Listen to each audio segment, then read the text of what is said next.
এই কথাটো ভাগৱতৰ একাদশত দুলৰী চন্দত কৈছে যদিও আমি এৰি থৈ আহিলোঁ ভাগৱতৰ প্ৰথম আৰু দ্বিতীয় স্কন্ধটো এই কথাখিনি সুকমুনিয়ে পৰীক্ষিতক আৰু এবাৰ কৈ আহিছে। সেইবাৰত কি বুলি কৈছে? পূজা নমস্কাৰ ধ্যান সমস্তে দুষ্কৰ, হৰি গুণ নাম ধৰ্ম মহাসুখকৰ, স্ত্ৰী বাল্য বৃদ্ধ সমস্তৰে অধিকাৰ, চাণ্ডালকো পৰে নামে তেখনে উদ্ধাৰ। ইয়াৰ অন্তজ জাতি বুলি কৈছে, তাত চাণ্ডাল বুলি কৈ আহিছে। তাৰ পিছত বৰ গুৰুত্বপূৰ্ণ কথা এটা সুকমুনিয়ে কৈছে পৰীক্ষিতক। কি শুনিব দেই। হে ৰাম প্ৰশ্নৰ উত্তৰ দেও হুয়া সাৱধান, কৃষ্ণৰ নামে সে জানা পৰম কল্যাণ। পৰীক্ষিত, তুমি যদি মোক অকল প্ৰশ্নই কৰি থাকা, মই যদি উত্তৰে দি গৈ থাকোঁ, 7 দিনত ভাগৱতখন কৈ দেখোন শেষেই নহ'ব।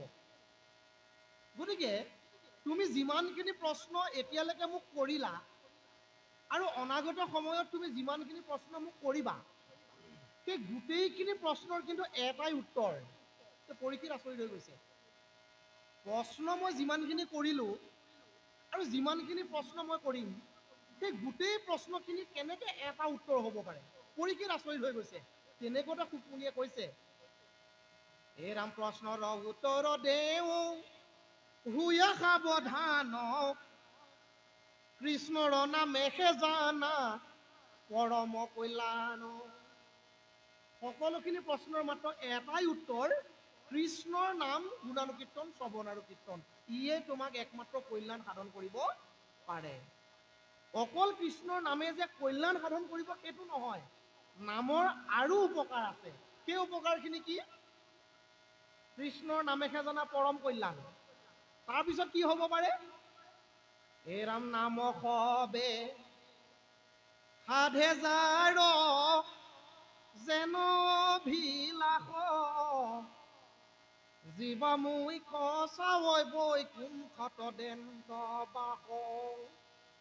আপোনাৰ মনৰ যিমানখিনি আশা পূৰণ কৰিব পাৰে প্ৰভুৰ নামেৰে, আপোনাৰ জীৱনৰ যিমানখিনি প্ৰত্যাশা, যিমানখিনি অভিলাষা, সকলো পূৰণ কৰিব পাৰে মাত্ৰ প্ৰভুৰ নামেৰে। আপুনি থকা জেগাকণৰ পৰা আপোনাক দাঙি নি প্ৰভু নিজেই থকা বৈকুণ্ঠখনলৈকে আপোনাক টানি জেগা দি লৈ যাব পাৰে এটাই মাত্ৰ বস্তু, প্ৰভুৰ নামেৰে। কম কথা নে বাৰু? অকল প্ৰভুৰ নামেৰে ইমানখিনি কৰিব পাৰে। আপোনাৰ মনৰ সকলোখিনি আশা পূৰণ কৰিব পাৰে, সকলো অভিলাষা পূৰণ কৰিব পাৰে, সকলো প্ৰত্যাশা পূৰণ কৰিব পাৰে। অকল ইমানেই নহয়, প্ৰভুৰ নামৰ ইমান শক্তি আছে, আপোনাক এই জেগাৰ পৰা দাঙি নি চিৰ জীৱনৰ কাৰণে বৈকুণ্ঠত বসতি স্থাপন কৰোৱাই দিব পাৰে নামেৰে। নামৰ ইমান শক্তি আছে। ভগৱন্তই নিজেই কৈছে, নাম এনেকুৱা এটা বস্তু কাৰোৰ লগত তুলনা নহয়। নামৰ তুলনা কাৰোৰ লগত পৃথিৱীত আজিলৈকে এনেকুৱা এটা বস্তু সৃষ্টি হোৱা নাই যাক আমি নামৰ লগত তুলনা দিম। ধৰিব পাৰিছেনে আপুনি কথাটো? তুলনা। নাম অতুলনীয়, তাৰমানে নাম তুলনাবিহীন। নামক আপুনি পৃথিৱীত এনেকুৱা এটা বস্তুৰ লগত আপুনি তুলনা কৰিব নোৱাৰে, তাৰমানে ইমান শক্তিশালী বুলি ক'ব নোৱাৰে। আপুনি যেনেকৈ আপুনি অমিতাটোক আপুনি কোমোৰাটোৰ লগত তুলনা কৰিব পাৰিব। দেখিবলৈ কোমোৰাটোতকৈও ডাঙৰ অমিতা, ইমান ডাঙৰ অমিতা, কোমোৰাটোৰ সমান। কোমোৰাটোৰ লগত অমিতাটোক আপুনি ৰিজাব পাৰিছে, হয়নে বাৰু? আপুনি বহুত ডাঙৰ এখন নদীক ৰিজাব পাৰিছে। বা, নদীখন ইমান ডাঙৰ, একদম সাগৰৰ নিচিনা দেই। আপুনি সাগৰৰ লগত তুলনা কৰিব পাৰিছে। কিন্তু ভগৱন্তই কৈছে, নাম এনেকুৱা এটা বস্তু পৃথিৱীত আজিলৈকে এনেকুৱা এটা বস্তু সৃষ্টি নাই হোৱা যাক নামৰ লগত তুলনা কৰিব পাৰি। ধৰিব পাৰিছেনে আপুনি কথাটো? নাম কোনো কেমেষ্ট্ৰিও নহয় যে আপুনি পৰীক্ষাগাৰত তাৰ পৰীক্ষা কৰিব। নাম কোনো ফিজিক্স নহয়, নাম কোনো মেথমেটিক্স নহয়, নাম দেখিবলৈ কোনো ৰং নাই, নাম পনীয়া নহয়, নাম জুলীয়া নহয়, নাম গোটা নহয়। কাৰো লগত আপুনি নামক তুলনা কৰিব নোৱাৰে। কিন্তু নাম এনেকুৱা এটা বস্তু, জ্ঞানৰো নামেকে জানিবাসা মহাফল, নাহিকে নামত পৰে পৰম মংগল। আপুনি যিমান কিতাপ পঢ়িলে, যিমান অধ্যয়ন কৰিলে, আপুনি কেমেষ্ট্ৰিত PhD কৰিলে, নামৰ আগত ডক্টৰেট ডিগ্ৰী লিখিলে, আপোনাৰ জ্ঞান বহুত হৈ গ'ল। কিন্তু প্ৰভু ভগৱন্তই কৈছে, সুকমুনিয়ে যে পৰীক্ষিত কৈছে, তাৰ পিছতো জ্ঞান নামৰ গোটেই বস্তুখিনিক যদি আমি এজোপা গছ বুলি ধৰোঁ, সেই গছজোপাই পৰিসমাপ্তি কেতিয়া ঘটাব, পূৰ্ণতা কেতিয়া পাব? যেতিয়া তাত এটা ফল লাগিব। ফলটো নলগালৈকে উদ্ভিদজোপাই পৰিপূৰ্ণ জীৱন লাভ নকৰে, হয়নে বাৰু? গতিকে আপোনাৰ জ্ঞান জীৱনত যিমানখিনি ঘটিলে, সেই জ্ঞান নামৰ গছজোপাত যিটো ফল লাগিব, তাৰ নাম কিন্তু নাম। নাম। গতিকে নাম জ্ঞানতকৈ বহুত ওপৰত। সেইকাৰণে নাম যিজনে ল'ব, তেওঁৰ পিছে পিছে ভগৱন্তক খোজকাঢ়ি যাবলৈ ভগৱান বাধ্য হৈ যায়। তেওঁ য'তেই নাথাকক। আপুনি নামৰ পৰা আহিছে, 12 কিলোমিটাৰ দূৰ আপুনি খোজকাঢ়ি আহিব লাগে বা বাইচাইকেল চলাই আহিব লাগে, আৰু ৰাতি 3টা বাজি গ'ল নাম শেষ হওঁতে, আৰু এনেকুৱা এটা বেয়া জেগা বাহনিৰ মাজেদি আপুনি খোজকাঢ়িব লাগে, তাত দিনতে মানুহ যাবলৈ ভয় কৰে। আপুনি কি কৰিব? বেলেগ একো কৰিব নালাগে, আপুনি ভয়ো কৰিব নালাগে, আপুনি মাত্ৰ মুখেৰে প্ৰভুৰ নাম গাই গাই গুচি যাওক।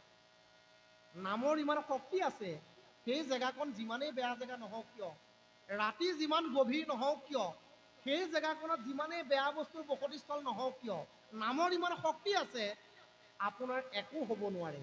কিয় জানে? কীৰ্তনত শংকৰদেৱে কৈছে, যিটো জনে ফুৰে নাম সুমৰি, তাৰ পাছে পাছে ভ্ৰমন্ত হৰি। আপুনি নেদেখিব পাৰে, কিন্তু ভগৱন্তই হাতত কুমুদুকি গদা লৈ আপোনাৰ পিছে পিছে খোজকাঢ়ি তেতিয়ালৈকে যাব, যেতিয়ালৈকে তেওঁৰ ভকতজন নিৰাপদ স্থানত ঘৰত গৈ নোসোমাব। যেতিয়া প্ৰভুৰ ভকতজন নিশ্চিন্ত মনেৰে নিৰাপদভাৱে নিজৰ ঘৰত নোসোমাব, তেতিয়ালৈকে প্ৰভুৱে আপোনাৰ পিছ এৰি কলৈকো নাযায়। অকল সিমানেই নেকি? নহয়। এই ৰামজিটো জনে ফুৰে নাম সুমৰি, পাছত ফুৰে যত দেৱ দেৱী। স্বৰ্গৰ যিমান দেৱতা আছে, যিমান দেৱী আছে, এফালৰ পৰা আহি আপোনাৰ পিছত লাইন লাগি যাব। কিয়? তেওঁলোকৰো জীৱনত পাপ হয়। আপোনাৰ মুখৰ পৰা নাম নুশুনিলে তেওঁলোকৰ পাপ দূৰ হ'ব কেনেকে? বুজি পাইছেনে কথাটো? গতিকে দেৱতাসকল আহি আপোনাৰ পিছত লাইন লাগি যাব আপোনাৰ মুখৰ পৰা নাম শুনিবৰ কাৰণে। আৰু সেই নামৰ ইমান শক্তি আছে, এজন অন্ত্যজ জাতিৰ লোককো মুহূৰ্তৰ ভিতৰতে নামে তেওঁক বৈষ্ণৱৰ শাৰীলৈকে উত্তীৰ্ণ কৰিব পাৰে। সেইকাৰণে কি কৈছে? সবদ ব্ৰহ্মাৰ পাৰ ভৈল যিটো, কৃষ্ণত ভকতি নাই, তাৰ মাত্ৰ শ্ৰম, শ্ৰমে মাত্ৰ ফল, যেন ৰাখে বাজি গায়। তাৰ পিছত বিপৰীতে কি বুলি কৈছে? সংসাৰৰ ইন্দ্ৰ কৃষ্ণ, তাহান নামক যিটো, অজ্ঞানতো চাণ্ডালে লয়। আপুনি জানি শুনি লওক, কিমান নেজানি নুশুনি লওক। নামৰ যিটো নাম লোৱাৰ পিছত যিটো ফল হ'ব লাগে, সেইটো ইতিমধ্যে আপোনাৰ প্ৰাপ্ত হ'বই। আপুনি জানি পেলাই লওক, কিমান নেজানি লওক। নামৰ এটা ধৰ্ম আছে, পাপ নিষেধ কৰা, পুণ্য জমা কৰোৱা। আপুনি নাম ল'লে পাপ শেষ হয়, পুণ্য জমা হয় বুলি জানি পেলাই নাম লওক।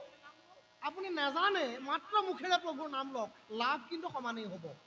এজন 3 বছৰীয়া শিশুক যদি 20 এচামুচ খাবলৈ দিয়া হয়, 20 চামুচে ক'ব নেকি, তই শিশু মই তোক নামাৰো? ক'ব নেকি? নকয়। অথচ শিশুটোৱে নাজানে 20 চামুচ খালে তেওঁৰ মৃত্যু হ'ব।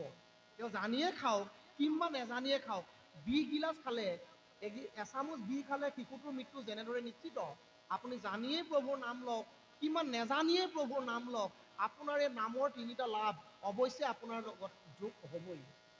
উপজয় পুণ্য পাপ হুৱে দূৰ, মিলে মহামুখ্য সুখ প্ৰচুৰ।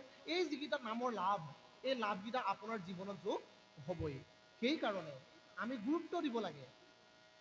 আমি যিমান পাৰোঁ সিমান প্ৰভুৰ নাম ল'ম, যিমান পাৰোঁ সিমান আমি প্ৰভুৰ নাম শুনিম, আৰু আমি যিমান পাৰোঁ সিমান আমি ভকতৰ ওচৰলৈকে গৈ আমি প্ৰভুৰ নাম লোৱাত নিজক জড়িত কৰিম। তেতিয়া আপুনি মুখ্য লাভ কৰিবৰ কাৰণে এই জনম বাদ দি বেলেগ জনম ল'ব নালাগে। আমি মুখ্য লাভ মানে কি ভাবোঁ? ইয়াৰ পৰা মৰি স্বৰ্গলৈ যোৱাটো ভাবোঁ, ইয়াৰ পৰা মৰি বৈকুণ্ঠলৈ যোৱাটো ভাবোঁ। ভাগৱত দৰ্শনে কৈছে, ভাগৱত শাস্ত্ৰই কৈছে আপুনি প্ৰভুৰ নাম শুনিলে ইয়াতে মুখ্য লাভ কৰিব পাৰে। কিয়? মুখ্য ৰূপে তজো বাক্যমিত কৈছে নাই? মুখ্য মানে কি? তোমাৰ বাক্যমিত। তোমাৰ বাক্যমিত যদি মই ইয়াতে শুনিবলৈ পাইছোঁ, মোৰ কাৰণে আৰু অহা জনমৰ মুখ্য লাভ বাট চাব নালাগে আৰু ইয়াতে হৈ যায়।